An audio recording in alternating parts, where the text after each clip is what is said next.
Арнама қош келдіңіздер. Бүгін сіздермен бірге үй жағдайында осындай керемет қоюлатылған сүт дайындайтын боламыз, яғни сгущенное молоко дайындайтын боламыз. Менімен бірге болыңыздар, видеомды толықтай қараңыздар.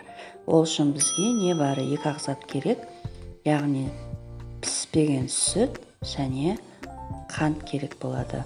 Менде 1 литр сүт және 350 грамм қант алдым. Осындай қазанымызға немесе түбі қалың кастрөлімізге сүтімізді құямыз. Үстінен алдын ала өлшеп алған қантымызды саламыз. Егер көп болып жасағыларыңыз келсе, 2 еселеп жасай берсеңіздер болады.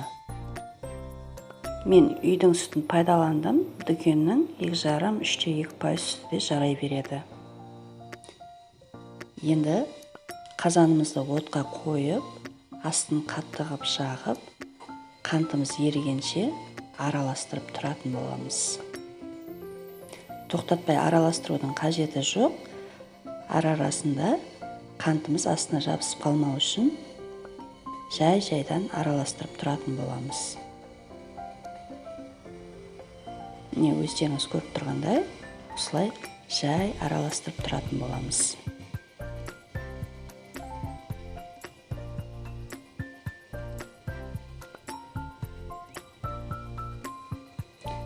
Міне сүтіміз қайнады. Астын кішкене отты азайтамыз, пәсейтіп қоямыз. Және жай-жайдан арасында әрбір 5 минут сайын араластырып тұратын боламыз. Оттың астын ең төменгісіне қоятын боламыз.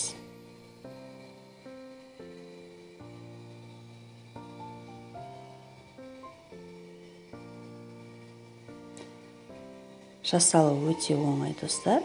Небары 2 ақ заттан жасалады. Сіздерге де жасауға кеңес беремін. Міндетті түрде жасап көріңіздер. Міне сүтіміз қоюлана бастады. Кішкене ақ түйіршіктері бар. Ол ештеңе етпейді. Қалыпты жағдай. Тағы да біраз қайнатамыз.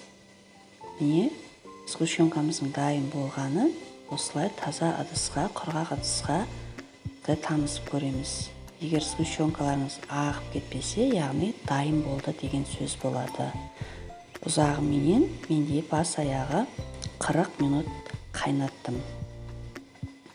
Енді 1 литр сүтімізбенен 350 грамм қантымыздан қанша сгущенка шыққанын көретін боламыз.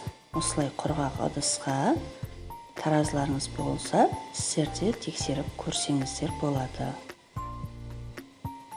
Міне 650 граммнан асатын сгущенка дайын болды бізде. Кішкене сұйықтау сияқты болып тұр. Мұздағаннан кейін, яғни суығаннан кейін өте қою болып шығады. Міне 663 грамм болып шықты. Кішкене іртіктерін жазу үшін мен блендермен езіп алдым, немесе миксермен де 1-2 рет қозғап жіберсеңіздер болады. Әбден суытып алып, бетін осылай жауып, пленкамен немесе пакетпен холодильникке 1 сағатқа қалдырып қойсаңыздар болады.